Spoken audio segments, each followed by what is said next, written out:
사무엘상 9장 16절 17절 말씀입니다. 사무엘상 9장 16절 17절 우리 같이 한 목소리로 합독하도록 하겠습니다. 시작. 내일 이맘때에 내가 베냐민 땅에서 한 사람을 내게 보내리니 너는 그에게 기름을 부어 내 백성 이스라엘의 지도자를 삼으라. 그가 내 백성을 블레셋 사람의 손에서 구원하리라.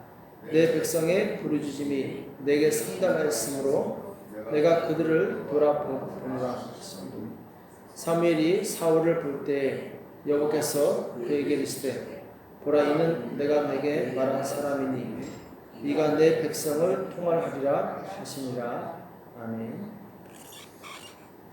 뿌리 깊은 신앙이라는 제목으로 같이 말씀을 나누겠습니다.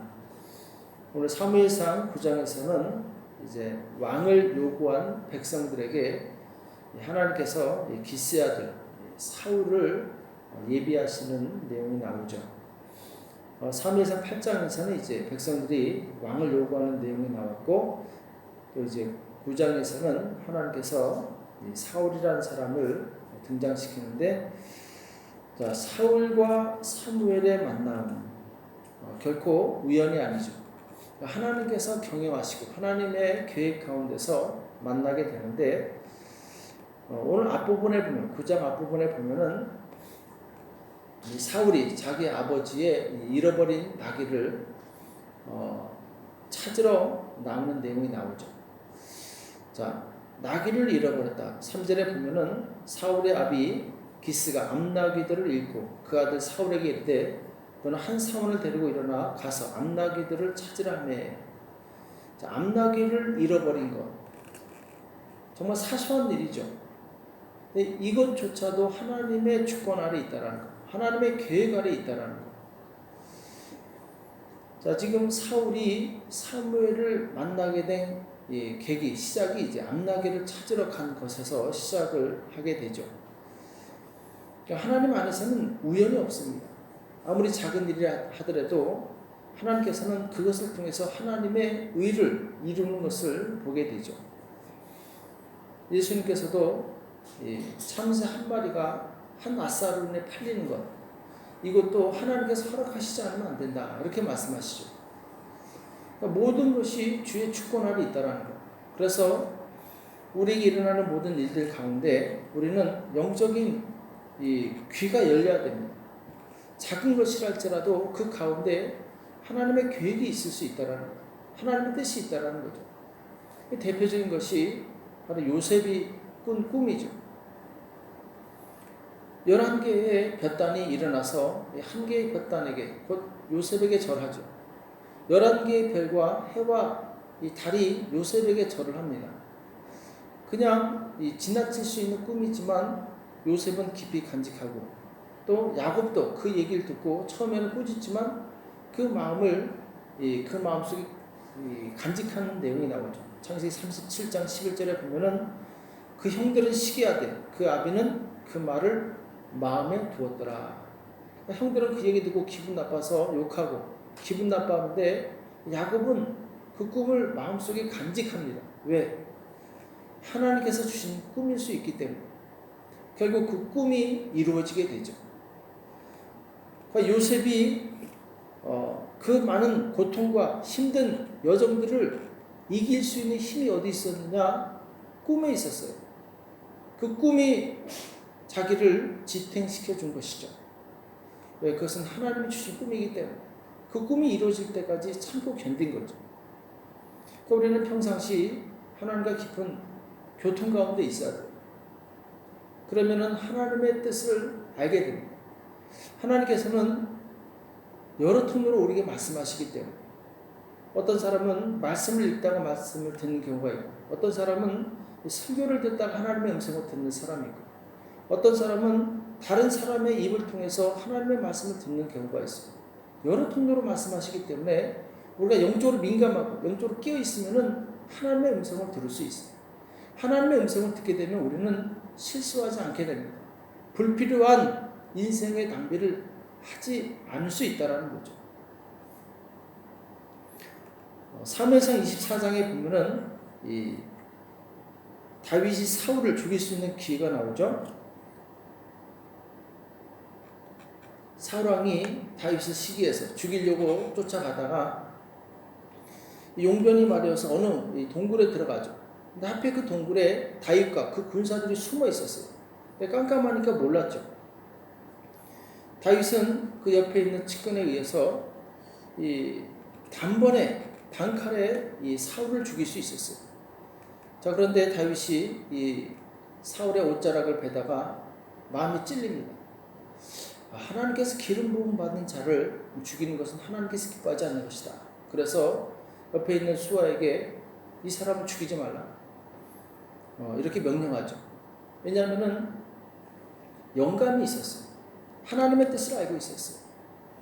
그가 하나님과 교통하는 사람이었기 때문에 이것이 하나님께서 기뻐하지 않는 것이라는 것을 알고 이제 멈추게 되죠. 만약에 다윗이 하나님과 교통하는 사람이 아니었더라면 즉석에서 이 사울을 죽였을 거예요. 얼마나 편합니까? 정말 집요하게 자기를 죽이려고 쫓아오던 사울을 죽이게 되면은 다윗으로서는 정말 편하죠. 홀가분하죠. 아무런 부담이 없죠. 그러나 그렇게 했으면은 자기는 편할지 모르지만 하나님께서는 굉장히 기분 나빠하셨겠죠. 네가 뭔데 내가 기름 부음 받은 자를 죽이느냐. 그가 비록 문제가 있다 할지라도 이 사람은 내 종이다. 이 다윗의 그 왕권과 그리고 다윗의 그 인생이 결코 이제 형통하지 않았을 거죠. 우리는 이 작은 일에도 하나님의 음성을 들을 수 있어야 됩니다. 영적으로 민감해서 하나님께서 무엇을 기뻐하시는가 이것을 분별할 수 있어야 돼요. 분별해서 순종하게 되면 그것이 곧 그 사람에게 복이 되는 거죠. 자, 두 번째로 이 하나님께서는 왕으로서 사울을 준비하신 내용이 이제 2절 이하에 나오게 되는데 그 사울은 어떤 사람인가?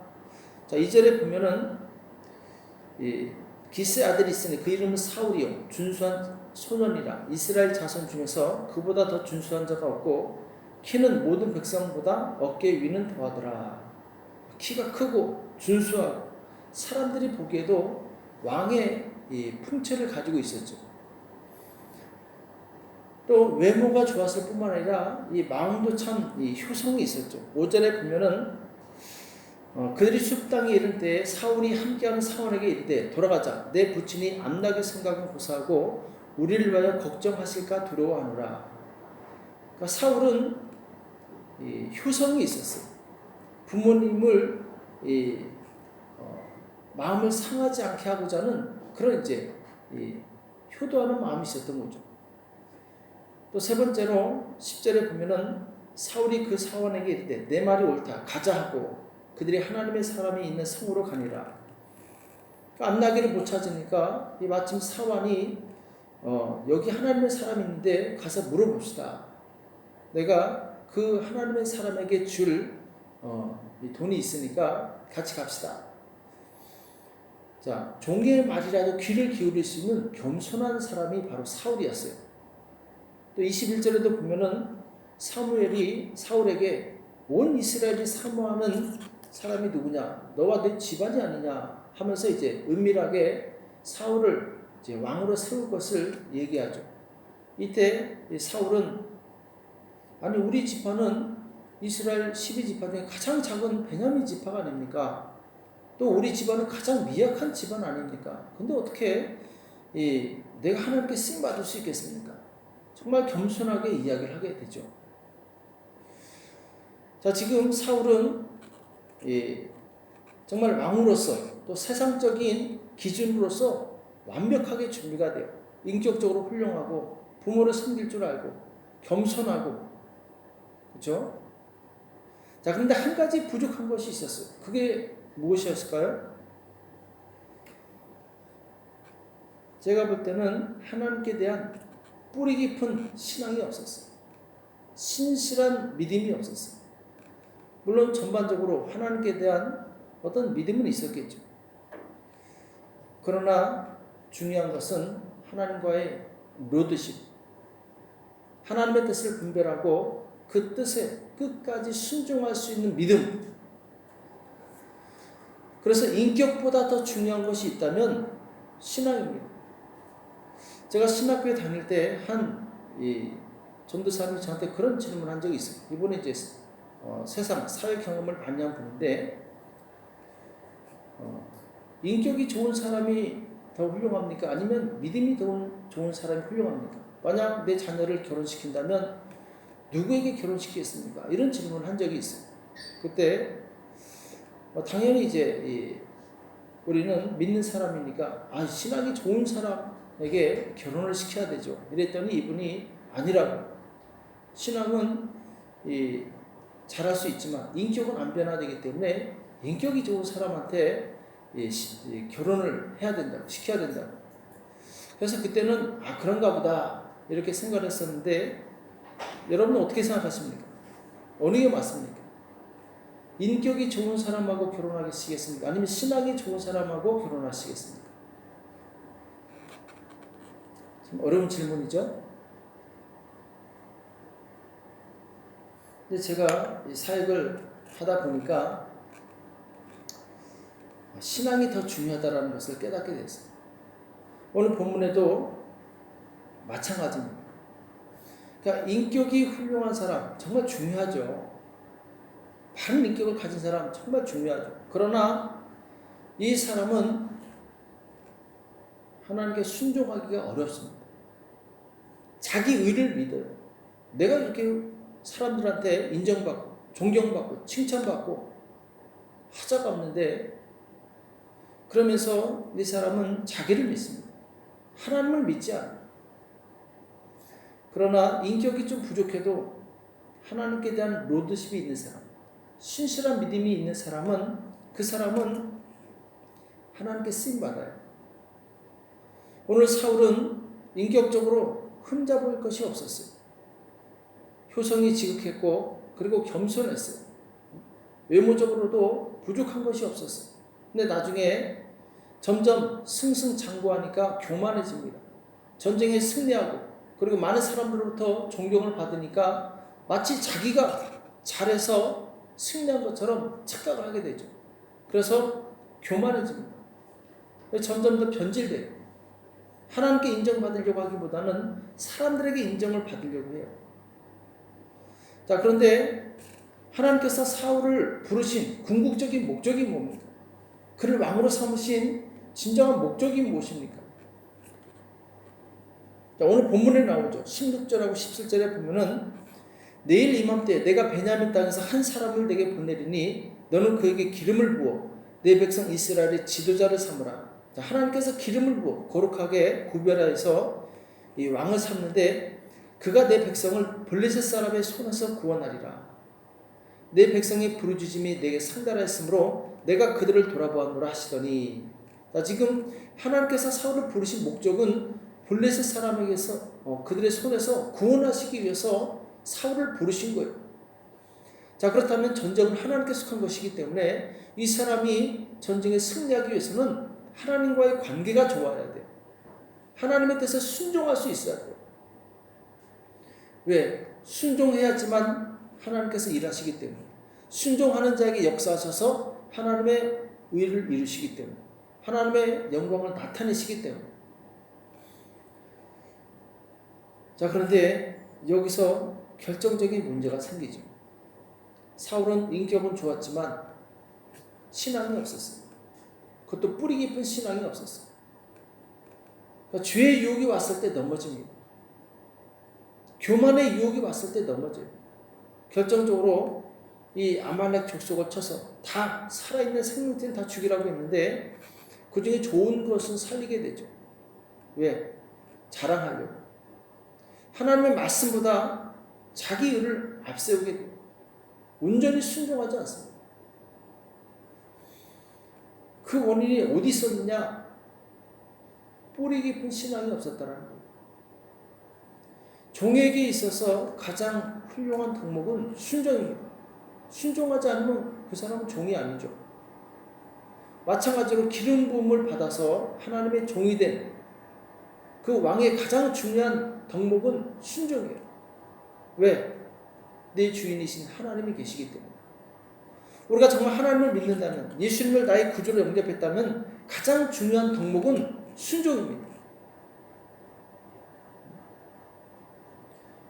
하나님의 뜻을 이룰 때까지 하나님의 뜻에 순종하고 또 하나님의 음성을 듣고 하나님을 경외하는 그 순전한 믿음이 더 중요하다는 거죠. 욥을 보면은 정말 말할 수 없는 큰 재난이 그 인생에 닥치게 되죠. 자기 재산이 다 날아가고 자기 10 자녀가 다 죽임을 당합니다. 이처럼 큰 끔찍한 고통이 어디 있겠습니까? 자, 그런데 이 고통이 왔을 때 욥은 하나님을 원망하지 않죠. 오히려 하나님을 찬양합니다. 주신 분도 하나님이시고 가져가신 분도 하나님이시기 때문에 하나님 찬양을 받으시옵소서, 이렇게 고백을 해요. 자, 욥은 평상시에도 신앙이 좋았죠. 인격적으로도 훌륭했죠. 근데 신앙적으로도 뿌리가 깊었어요. 고난이 왔을 때 흔들리지 않습니다. 뿌리가 깊기 때문에. 그러니까 하나님께 대한 로드십, 이것이 흔들리지 않으면은 그 사람은 다시 일어납니다. 2배의 축복을 받게 돼요. 솔로몬 같은 경우도 보면은 인격적으로 훌륭했지만 신앙의 뿌리가 약했어요. 그걸 어떻게 할 수 있느냐? 자, 처음에는 하나님께 1000번제를 드리고 겸손합니다. 자, 그런데 부해지고 존경받고 인정받고 능력이 생기니까 교만해지죠. 나중에 자기 부인들을 위해서 우상을 만들고 또 신전을 만듭니다. 하나님께서 2번이나 꿈에 나타나서 경고하시지만 말씀을 듣지 않아요. 왜? 뿌리가 깊지 않았기 때문에 세상 유혹이 왔을 때, 세상에 어떤 힘을 얻게 되었을 때 하나님을 버리게 돼요. 우리가 하나님께 대한 이 신앙의 뿌리가 깊지 않으면은 지금은 몰라요. 나중에 유혹이 오거나 큰 환난이 왔을 때 하나님을 버릴 수 있어요. 하나님을 떠날 수 있어요. 이스라엘 백성이 광야에서 왜 가나안 땅에 들어가지 못하고 여호수아하고 갈렙만 빼놓고 다 죽게 됩니까? 신앙의 뿌리가 없으니까. 남의 말을 듣고 원망하고 그리고 이 모세를 대적하게 되죠. 지도자를 대적합니다. 이 뿌리가 없으니까 무슨 일만 생기면 원망하는 거예요. 우리도 주변에 이 불만이 많고 또 부정적인 말을 많이 하는 사람은 가만히 보면 신앙의 뿌리가 없어요. 하나님께 대한 로드십이 없어요. 정말 예수 그리스도께서 나를 위해서 십자가에서 죽으시고 나에게 생명을 줬다면, 그분의 그 십자가 현실을 기억한다면 우리가 무엇을 불평할 수 있겠습니까? 무엇을 원망할 수 있겠습니까? 그 주님의 십자가 현실 앞에 우리는 아무런 할 말이 없는 사람들이에요. 주님보다 더 큰 고난을 받은 사람이 누가 있겠어요? 근데 주님은 아무런 원망 없이 마치 도시장에 끌려가는 어린 양처럼 모든 고난을 그냥 받아들이죠. 근데 우리는 작은 불편함에도 짜증내고 불편해하고 원망합니다. 뿌리가 없기 때문에 그런 거예요. 다윗은 신앙의 뿌리가 깊었던 사람이죠. 선지자 나단이 와서 그 죄를 지적했을 때 즉시 회개합니다. 왜? 하나님과의 관계가 깊었기 때문에 하나님 앞에 부끄러운 짓을 했을 때 즉시 회개하고 눈물을 흘려요. 그가 만약 하나님과의 관계가 없었다면 당장 그 나단의 목을 쳤을 거예요. 네가 뭔데 왕한테 감히 덤비느냐. 근데 하나님께 대한 뿌리가 있었기 때문에, 신앙의 뿌리가 있었기 때문에 이 겸손히 회개합니다. 사울왕도 하나님께 대한 뿌리가 있었더라면 주변에서 경고를 받았을 때 회개했을 거예요. 사무엘이 중간에 몇 번 경고합니다. 근데 사울은 듣지 않아요. 자기의 훌륭한 인격을 믿습니다. 결국 하나님께 버림받게 되죠. 좋은 인격 정말 중요하죠. 그러나 그 인격보다 더 중요한 것이 있다면 하나님께 뿌리 내린 신앙입니다. 이 신앙만 있다면 그 사람은 비록 지금 인격적으로 문제가 있어도 점점 하나님을 닮게 돼 있어요. 왜? 순종하니까. 그래서 성령의 이 열매들이 있죠. 이 하나님을 따라가고 순종하다 보면은 인격적인 열매도 맺히게 돼 있는 거죠.